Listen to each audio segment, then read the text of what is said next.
Welcome back to my channel. Last video में हमने unit 2 का फर्स्ट पार्ट कवर कर लिया था, जिसमें मैंने ऑलमोस्ट आपका कंप्लीट कर दिया है। एंड मैं ये सोच रही थी कि ज़्यादा उसमें कवर ना करें, वैसे रह तो आपका थोड़ा ही गया है, बट मैंने सोचा कि लास्ट वीडियो क्यों ना हो जाए एंड इसमें मैं आपको अच्छे से समझा पाऊँ, क्योंकि एक ही वीडियो में सारा कुछ समझा पाना मेरे लिए पॉसिबल नहीं है और आपके लिए भी मैं नहीं चाहती थी कि आपके ऊपर बर्डन पड़े। इसलिए मैं पार्ट 2 लेके आई हूँ, जिसमें मैं मार्केटिंग रिसर्च प्रोसेस से स्टार्ट कर रही हूँ एंड आपका थोड़ा सा ही बचा है बस, देन आपका यूनिट 2 भी खत्म हो जाएगा। ठीक है, तो गाइस बिना देरी किए स्टार्ट करते हैं।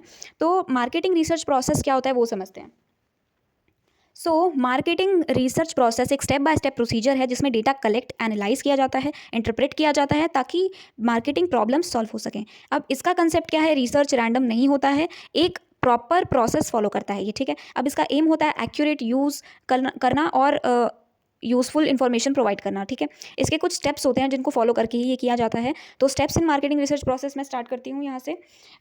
इसमें ये बताते हैं कि प्रॉब्लम्स आइडेंटिफिकेशन कैसे होती है फर्स्ट पार्ट में, कि सबसे पहले प्रॉब्लम या ऑब्जेक्टिव क्लियर डिफाइन किया जाता है कि एग्जैक्ट प्रॉब्लम क्या है। ठीक है, रिसर्च फोकस्ड रहता है इसका इंपॉर्टेंस, और गलत डेफिनेशन से पूरा रिसर्च फेल हो सकता है। सेकंड वाले पॉइंट में रिसर्च डिज़ाइन वाला पॉइंट इसमें दिया है कि रिसर्च का प्लान बनाया जाता है पहले, मैथड क्या क्या रहेंगे, डेटा के रिसोर्सेज क्या करेंगे एंड टाइप क्या करेगा। इसके इंपॉर्टेंस में ये बताया है कि प्रॉपर डायरेक्शन मिलती है एंड टाइम और रिसोर्सेज सेव होता है। ठीक है, next is data collection. Data collection में क्या होता है, first is the primary data, पहले प्राइमरी डेटा का यूज़ होता है एंड उसके बाद इसमें सेकेंडरी डेटा, यानी कि प्राइमरी डेटा में हम क्या करते हैं, सर्वेज, इंटरव्यूज, ऑब्जर्वेशन। ठीक है, सेकेंडरी डेटा में हम रिपोर्ट्स बनाते हैं, बुक्स बनाते हैं, ऑनलाइन रिसोर्सेज का यूज़ करते हैं। ठीक है, इंपॉर्टेंस इसकी क्या क्या रहेगी, एक्यूरेट डेटा अगर कर दिया तो फिर रिलायबल रिजल्ट मिलेगा, लेकिन अगर गलत डेटा कर दिया तो रॉन्ग कंक्लूजन मिलेगा यहाँ पे। ठीक है, तो गाइज इन सब चीज़ों का ध्यान रखना बहुत ज़रूरी है, क्योंकि एक गलत स्टेप से आपका पूरा डेटा गलत हो जाता है। एंड फोर्थ वाले पॉइंट में इसमें ये बताया है कि जो डेटा एनालिसिस है वो किस तरह से किया जाता है, डेटा जो डेटा कलेक्ट किया जा गया है उसको ऑर्गेनाइज कैसे करना है, प्रोसेस और एनालाइज किया जाता है, ताकि स्टैटिस्टिकल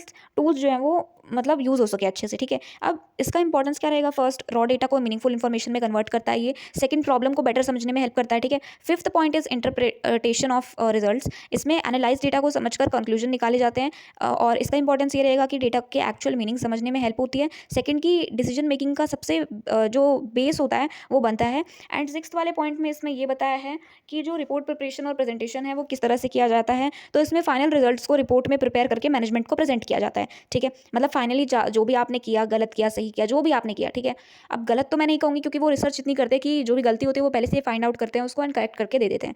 देन इसका इंपॉर्टेंस ये रहेगा कि डिसीजन मेकर्स को क्लियर डिसीजन लेने की कैपेसिटी उनकी बढ़ती है, अंडरस्टैंडिंग मिलती है। ठीक है, सही एक्शंस लेने में हेल्प मिलती है। अब इसका फीचर ये रहेगा मार्केटिंग प्रोसेस रिसर्च प्रोसेस का, कि सिस्टमैटिक और ऑर्गेनाइज्ड होता है, ये ऑब्जेक्टिव और अनबाइज्ड होता है और डेटा बेस्ड होता है। ठीक है, डिसीजन मेकिंग सपोर्ट करता है। ये तो आपको रट गया होगा डिसीजन मेकिंग वाला पॉइंट, ये आप सब में लेके आ सकते हैं। इसका इंपॉर्टेंस देखो जरा, इंपॉर्टेंस इसका क्या क्या रहेगा, इंपॉर्टेंस इसका ये रहेगा कि ये हेल्प करता है मार्केटिंग प्रॉब्लम को सॉल्व करने में, रिस्क और अनसर्टेनिटी में कम करता है, डिसीजन मेकिंग इंप्रूव होती है। वही वाला पॉइंट, ये मैं बार बार रिपीट अप करूंगी नहीं डिसीजन मेकिंग वाला, क्योंकि आपको रट गया होगा। एक्यूरेट और रिलायबल इन्फॉर्मेशन देता है ये, इफेक्टिव प्लानिंग सपोर्ट करता है। सिंपल लाइन में अगर मैं कहूँ तो डिसीजन गैस वर्क नहीं है, ये प्रॉपर डेटा पर बेस्ड होता है ये। ठीक है, सेल्स फोरकास्टिंग टेक्निक है इसमें। सेल्स फोरकास्टिंग टेक्निक क्या होती है वो देखते हैं। इसमें ये बताया है कि जो हमारा फ्यूचर सेल्स है उसका एस्टिमेट लगाना और based on the past data, ठीक है, करंट कंडीशन और मार्केट एनालिसिस पे काम करना। कंपनी प्रेडिक्ट करती है कि फ्यूचर में कितना सेल होगा, और ये गेस वर्क नहीं होता बल्कि डेटा और ट्रेंड्स पर डिपेंड होता है। ठीक है, डेटा एंड ट्रेंड्स जो होते हैं उन पर बेस्ड होता है। इसका एम होता है प्रोडक्शन, मार्केटिंग और फाइनेंस प्लानिंग बेटर करना। टेक्निक्स क्या क्या रहती हैं इसकी, सेल्स फोरकास्टिंग की, पहला ट्रेंड एनालिसिस, ट्रेंड को एनालाइज करना कि पास्ट सेल्स कितनी थी, उसका पैटर्न्स क्या है, ट्रेंड्स आइडेंटिफाई किए जाते हैं उस बेस पे। एंड फर्स्ट ये रहेगा इसका इंपॉर्टेंस कि सिंपल और यूजफुल मेथड रहता है ये, और सेकंड लॉन्ग टर्म ग्रोथ समझने में हेल्प होती है। सेकंड वाला पॉइंट क्या है इसमें, ये कहता है कि मार्केट सर्वे का जो मेथड होता है वो किस तरह से किया जाता है, तो कस्टमर से डायरेक्टली डेटा कलेक्ट किया जाता है इसमें, सर्वेज, इंटरव्यू, क्वेश्चन के थ्रू। एंड इंपॉर्टेंस इसका ये रहेगा कि कस्टमर डिमांड का डायरेक्ट आइडिया मिलता है। एंड सेकंड न्यू प्रोडक्ट के लिए यूजफुल होता है। थर्ड पॉइंट इसमें ये बताया है कि जो एक्सपर्ट ओपिनियन मेथड है उसको किस तरह से यूज़ करते हैं, तो एक्सपर्ट या मैनेजर्स के एक्सपीरियंस के बेसिस पर फोरकास्ट बनाया जाता है, जिसमें इसका इंपॉर्टेंस ये रहेगा कि जब पास डेटा अवेलेबल ना हो तब यूज़फुल होता है ये, और यूज़ किया जा सकता है। और सेकंड पॉइंट कहता है कि प्रोफेशनल जजमेंट के बेस पर होता है ये। फोर्थ वाला पॉइंट जो है उसमें ये बताया है कि सेल्स फोर्स कंपोजिट मैथड क्या होता है, इसमें ये बताया गया है कि जो सेल्स पीपल अपने एक्सपीरियंस से फ्यूचर सेल्स एस्टिमेट करते हैं, सब एस्टिमेट कंबाइन करके फाइनल फोरकास्ट बनता है। एंड इसका इंपॉर्टेंस ये रहेगा कि फर्स्ट प्रैक्टिकल और रियलिस्टिक इंसाइट्स मिलते हैं इसमें। और सेकंड वाला पॉइंट ये है कि स्ट्रॉन्ग सेल्स टीम वाली कंपनीज़ के थ्रू यूज़फुल, कंपनीज़ के लिए यूज़फुल होती हैं, ठीक है। फिफ्थ वाले पॉइंट में स्टैटिस्टिकल मेथड का यूज़ किया जाता है, जैसे ये तो सबको ही पता होगा स्टैटिस्टिकल का क्या काम होता है, मीन मीडियन मोड का यूज़ किया जाता है, ठीक है। जो भी रिग्रेशन वगैरह हो गया, टाइम सीरीज हो गया, उसका इस मैथमेटिकल टूल्स के जरिए स्टैटिस्टिकल काम किया जाता है, ठीक है। इनका इस टूल का यूज़ किया जाता है, इससे क्या होता है, एक्यूरेट और साइंटिफिक रिजल्ट मिलते हैं और लार्ज ऑर्गेनाइजेशन के लिए ये सुटेबल भी है। एंड सिक्स्थ वाले पॉइंट में इसमें ये बताया है कि टेस्ट मार्केटिंग मेथड क्या होता है, तो प्रोडक्ट को छोटे मार्केट में लॉन्च करके रिजल्ट ऑब्जर्व किया जाता है इसमें। एंड इंपॉर्टेंस इसकी ये रहेगी कि इससे रिस्क कम होता है और रियल मार्केट रिस्पॉन्स मिलता है, ठीक है। अब इसका ज़रा इंपॉर्टेंस देखो, सेल्स फोरकास्टिंग की इंपॉर्टेंस क्या है, ये हेल्प करता है जो प्लानिंग जो भी प्रोडक्शन और इन्वेंट्री है उसकी प्लानिंग में हेल्प मिलती है, फाइनेंशियल प्लानिंग और बजटिंग में सपोर्ट मिलता है, सेल्स टारगेट करने में सेट करने में हेल्प मिलती है, बिजनेस रिस्क कम होता है इससे। अब डिसीजन मेकिंग वाला तो मैं पॉइंट बोलूँगी नहीं, ठीक है, क्योंकि ये तो बहुत बार रिपीट हो गया है। लिमिटेशन इसकी क्या रहेगी, क्या क्या गलतियाँ हैं कि हमेशा एक्यूरेट नहीं हो सकता ये डेटा क्वालिटी पर डिपेंड करता है कि सही है कि गलत, एक्सटर्नल फैक्टर भी चेंज हो सकते हैं और कुछ मेथड्स कॉम्प्लेक्स और टाइम कंज्यूमिंग भी होते हैं, ठीक है। अब कई बार आपका एक गलत हो गया तो पूरा जो आपने जो भी कोड भरा है वो सब गलत हो जाएगा, ठीक है। जो आपका प्रॉम्प्ट है, जैसे HTML जावा में होता है, अगर आपका एक प्रॉम्प्ट भी अगर आपका गलत हो गया तो आपको रिजल्ट नहीं मिलेगा, ठीक है, रन नहीं करेगा वो फिर।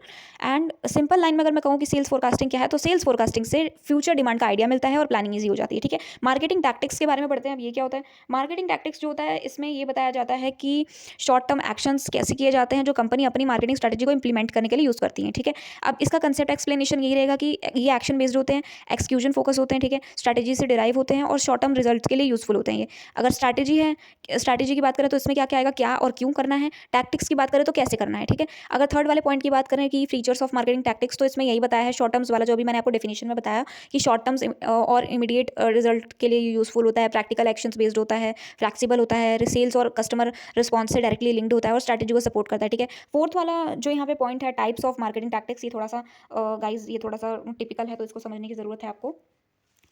टाइप्स में ये बताया है कि प्राइसिंग टैक्टिक्स फर्स्ट होता है, ठीक है। इसमें डिस्काउंट्स, ऑफर्स, प्रमोशनल प्राइसिंग की जाती है जिससे सेल्स जल्दी बढ़ता है, ठीक है। कई बार आपने देखा होगा कि जो भी शॉप्स होती हैं वो क्या करती हैं, डिस्काउंट कई बार होता है, buy one get two free या buy two get one free, ऐसे करके कुछ निकालते हैं ना, ताकि जल्दी से उनका ये एक ऑफर होता है, ठीक है, ताकि वो जल्दी से सामान जो है वो सेल हो जाए। कई बार होता है वो सामान खराब होने वाला होता है या फिर उसकी डेट निकलने वाली होती है तो उनको बेचना होता है बस किसी तरह से। सेकंड वाला पॉइंट ये है कि प्रमोशन टैक्टिक्स, इसमें क्या करते हैं, advertising, social media, sales promotion किया जाता है ताकि अवेयरनेस और कस्टमर अट्रैक्शन हो, ठीक है। थर्ड वाला जो है इसमें बताया है डिस्ट्रीब्यूशन टैक्टिक्स, इसमें ये बताया है कि जो ऑनलाइन और ऑफलाइन चैनल्स है वो कैसे यूज़ करना है, किस तरह से यूज़ किए जाते हैं, प्रोडक्ट इजीली अवेलेबल होता है इससे, ठीक है। और प्रोडक्ट टैक्टिक्स में ये बताते हैं कि पैकेजिंग चेंज करते हैं, न्यू फीचर्स इसमें होते हैं, लिमिटेड एडिशन किया जाता है, ठीक है, प्रोडक्ट्स को अट्रैक्टिव बनाने के लिए। अब फिफ्थ वाले पॉइंट में डिजिटल मार्केटिंग टैक्टिक्स बताते हैं कि ईमेल मार्केटिंग क्या है, सोशल मीडिया, इन्फ्लुएंसर मार्केटिंग, ठीक है, इससे फास्ट और कॉस्ट इफेक्टिव रीच होती है। इसमें अगर डिफरेंस की बात करें स्ट्रैटेजी वर्सेस टैक्टिक्स, तो स्ट्रैटेजी वर्सेस टैक्टिक्स में फर्स्ट वाला पॉइंट ये रहेगा कि strategy is equals to long term, ठीक है, स्ट्रैटेजी लॉन्ग टर्म के लिए होती है, टैक्टिक्स शॉर्ट टर्म के लिए होती है। सेकंड पॉइंट में स्ट्रैटेजी प्लानिंग के लिए होती है एंड टैक्टिक्स एक्सिक्यूशन के लिए होती है, ठीक है। एंड थर्ड वाले पॉइंट में स्ट्रैटेजी गोल्स डिफाइन करता है और टैक्टिक्स गोल्स को अचीव करता है, ठीक है। सिक्स वाले पॉइंट में इंपॉर्टेंस ऑफ मार्केटिंग टैक्टिक्स समझेंगे क्या होता है, तो इसमें क्या होता है कि हेल्प करता है अचीव करने में, जल्दी से जो सेल्स होती है क्विक रिजल्ट्स देती है, मार्केट चेंज पर फास्ट रिस्पॉन्स मिलता है, शॉर्ट टर्म कॉम्पिटिटिव एडवांटेज मिलता है, कस्टमर एंगेजमेंट इंप्रूव होती है और स्ट्रैटेजी इंप्लीमेंट करने में हेल्प होती है, ठीक है। सिंपल लाइन में अगर मैं बोलूँ तो टैक्टिक्स स्ट्रैटेजी को रियल एक्शन में कन्वर्ट किया जाता है, ठीक है। नेक्स्ट वाला जो यहाँ पे सब हेडिंग है वो रहेगा कि the mix, service and retail marketing. इसका क्या मतलब है, मिक्स, मार्केटिंग मिक्स। अब देखो गाइज, मिक्स का मतलब है यानी सब कुछ, ठीक है, ऑल ओवर जो भी होता है, यानी कंट्रोलेबल टूल्स का कॉम्बिनेशन होता है मिक्स का मतलब, बेसिकली जो कंपनी कस्टमर नीड सेटिस्फाई करने के लिए यूज़ करती है, ठीक है। ये मार्केटिंग स्ट्रैटेजी का कोर होता है जिसमें 4 एलिमेंट्स होते हैं जो कि मैंने आपको ऊपर ही बता दिया था, 4 P's, product, price, place and promotion, ये सब एलिमेंट्स की जरूरत होती है साथ में। तो अगर ये साथ में कोऑर्डिनेट नहीं करेंगे तो फिर एक ना एक तो डिसबैलेंस होना ही है। प्रोडक्ट में वही सब था कि जो मैं आपको मतलब नॉर्मल बता देती हूँ ऊपर से, ताकि आपको याद रहे, तो क्योंकि आपको मैंने पहले ही ऊपर बता दिया था, नेक्स्ट वाले पार्ट में भी मैंने आपको बताया था, पार्ट 1 में, एंड जो आपका फर्स्ट यूनिट था उसमें भी मैंने आपको बताया था कि प्रोडक्ट प्राइस प्लेस प्रमोशन किस तरह से काम करता है। मार्केटिंग मिक्स में आई थिंक मैंने आपको नहीं बताया था, तो मैं आपको फिर भी बता देती हूँ। प्रोडक्ट में क्या रहता है, गुड्स या सर्विसेज जो कंपनी ऑफर करती हैं, इंक्लूड्स करती है क्वालिटी, डिजाइन, फीचर, ब्रांडिंग, ठीक है। कस्टमर नीड्स को सेटिस्फाई करना इसमें जरूरी होता है। प्राइस का मतलब है प्रोडक्ट की जो कॉस्ट होती है कस्टमर पे करता है जिससे, और डिमांड और प्रॉफिट पर इफेक्ट करता है, ये बैलेंस होना बहुत जरूरी है, अफोर्डेबल प्लस प्रॉफिट दोनों होना चाहिए। प्लेस का मतलब है डिस्ट्रीब्यूशन चैनल्स, राइट प्लेस और राइट टाइम पर अवेलेबिलिटी होना, लॉजिस्टिक्स और ट्रांसपोर्ट का इंक्लूड होना इसमें। एंड प्रमोशन की अगर मैं बात करूँ तो कस्टमर्स को इन्फॉर्म और डायरेक्ट अट्रैक्ट करना एडवर्टाइजिंग से, सेल्स प्रमोशन से, ठीक है। अवेयरनेस और सेल्स बढ़ता है इससे। इंपॉर्टेंस क्या करेगा मार्केटिंग मिक्स का कि कस्टमर नीड्स इफेक्टिवली सेटिस्फाई होती है, कॉम्पिटिटिव एडवांटेज एडवांटेज मिलता है और बिजनेस ग्रोथ और प्रॉफिटेबिलिटी बढ़ती है, ठीक है। तो सबका साथ में कोऑर्डिनेट करना बहुत ज़रूरी है। एंड मार्केटिंग टैक्टिक्स का जो अगर मैं बताऊँ, इसमें कुछ 3 पॉइंट्स और भी हैं। तो इसमें ये बताया है कि जो मार्केटिंग स्ट्रैटेजी को इम्प्लीमेंट करने में ये कैसे हेल्प करता है, कस्टमर एंगेजमेंट और सैटिस्फैक्शन इंप्रूव करता है ये, और शॉर्ट टर्म में कॉम्पिटिटिव एडवांटेज देता है, ठीक है। अब इसमें इसमें ये भी बताता है कि शॉर्ट टर्म में कॉम्पिटिटिव एडवांटेज कैसे देना है। मार्केटिंग टैक्टिक्स वो प्रैक्टिकल टूल्स हैं जो स्ट्रैटेजी को रियल एक्शन और रिजल्ट्स में कन्वर्ट करते हैं, ठीक है। अब the mix service and retail marketing में भी कुछ कुछ पॉइंट्स हैं जो मैं आपको बताना चाहती हूँ। तो इसमें ये बताया बताया है कि जो आपका मार्केटिंग मिक्स है उसका मतलब होता है कंट्रोलेबल मार्केटिंग टूल्स का कॉम्बिनेशन जो कंपनी कस्टमर नीड सेटिस्फाई करने और अपने ऑब्जेक्टिव्स को अचीव करने के लिए यूज़ करती है, ठीक है। ये मार्केटिंग स्ट्रैटेजी का कोर होता है, कस्टमर को वैल्यू डिलीवर करना होता है, इसमें डिसीजंस होते हैं यानी 4P जो मैंने आपको अभी बताया, ठीक है। ये 4P वाला जो पॉइंट है ये सबको पता होना चाहिए क्योंकि ये जो होता है ये बेसिक है, ठीक है। अब इसके कुछ ना करेक्टरिस्टिक्स होते हैं जो मैंने आपको बताए नहीं थे। करेक्टरिस्टिक्स जैसे कि जो यहाँ पे पहले सर्विस मार्केटिंग के बारे में समझ लो, ये सब क्या होता है। जो 4Ps होते हैं वो तो मैंने आपको बता दिया। सर्विस मार्केटिंग क्या होता है वो समझते हैं पहले। सर्विस मार्केटिंग का मतलब है इंटेंजिबल प्रोडक्ट्स यानी कि banking, education, health care, tourism का मार्केटिंग करना, ठीक है। इंटेंजिबल मतलब जो दिखे ना और जिसे छुआ ना जा सके, ठीक है, कैन नेवर बी सीन और टच, ठीक है। अब इसके कॉन्सेप्ट्स में ये बताया कि सर्विस को टच या स्टोर नहीं किया जा सकता, जो मैंने अभी आपको पहले ही बता दिया। फोकस इसमें क्या होता है, कस्टमर एक्सपीरियंस और सर्विस क्वालिटी पर। इसका करेक्टरिस्टिक्स ये रहेगा सर्विसेज का कि फर्स्ट इंटेंजिबिलिटी होनी चाहिए, सर्विस को पहले से देखा है, टच नहीं कर सकते, तो कस्टमर ट्रस्ट और रेपुटेशन पर डिपेंड करता है ये सब। एंड इंसेपरेबिलिटी वाला पॉइंट है, तो इसमें ये बताते हैं कि सर्विस एक ही टाइम पर प्रोड्यूस और कंज्यूम होती है। इसका एग्जांपल रहेगा टीचिंग तब होती है जब टीचर और स्टूडेंट इंटरैक्ट करते हैं, ठीक है, एक ही टाइम पर होना चाहिए। एंड पेरिशेबिलिटी में क्या है कि सर्विस स्टोर नहीं की जा सकती। अब एग्जांपल इसका मैं अगर दूं तो एम्प्टी होटल रूम बाद में सेल नहीं हो सकता, ठीक है। फोर्थ यहाँ पे वेरिएबिलिटी जिसमें सर्विस क्वालिटी चेंज हो सकती है, तो इसमें क्या है कंसिस्टेंसी मेंटेन करना चैलेंज होता है थोड़ा। And extended marketing mix 4 services 7 Ps जो मैंने आपको फर्स्ट यूनिट में बताए थे, product, price, place, promotion, people, process and physical evidence, ठीक है। पीपल में क्या रहेगा, एम्प्लॉयज, सर्विस प्रोवाइडर्स, ठीक है। प्रोसेस में रहेगा सर्विस डिलीवरी सिस्टम, और फिजिकल एविडेंस में रहेगा एनवायरमेंट और फैसिलिटीज, ठीक है। इसका इंपॉर्टेंस ये रहेगा कि कस्टमर ट्रस्ट और लॉयल्टी बिल्ड करता है और सर्विस क्वालिटी इंप्रूव करके सेटिस्फैक्शन बढ़ाता है। सर्विस इंडस्ट्रीज के लिए बहुत इंपॉर्टेंट है, तो उसको ध्यान में रखते हुए सारे काम किए जाते हैं। एंड थर्ड जो है लास्ट वाला है, आई थिंक ये आपका रिटेल मार्केटिंग, ठीक है। इसके बाद आपका खत्म है। हाँ, तो रिटेल मार्केटिंग क्या होता है वो देखो। रिटेल मार्केटिंग में गुड्स और सर्विसेज को डायरेक्टली फाइनल कंज्यूमर्स को बेचा जाता है, यानी कि स्टोर्स या ऑनलाइन प्लेटफॉर्म्स के थ्रू। अब इसका कंसेप्ट ये रहेगा कि रिटेलर्स, प्रोड्यूसर और कस्टमर के बीच लिंक होते हैं। फोकस होता है कन्वीनियंस, अवेलेबिलिटी और कस्टमर एक्सपीरियंस पर। इसका टाइप्स देखो रिटेलिंग का क्या होता है। इसमें फर्स्ट स्टोर बेस्ड रिटेलिंग होती है जिसमें सुपर मार्केट्स, डिपार्टमेंट्स स्टोर्स जो होते हैं, स्पेशलिटी स्टोर्स जो होते हैं, कस्टमर स्टोर विजिट करके परचेज करते हैं, ठीक है। सेकंड नॉन स्टोर रिटेलिंग जिसमें online shopping, direct selling, mail orders किए जाते हैं, ज़्यादा कन्वीनियंस और वाइडर रीच होती है इसमें। रिटेल मार्केटिंग की स्ट्रैटेजीज देखो।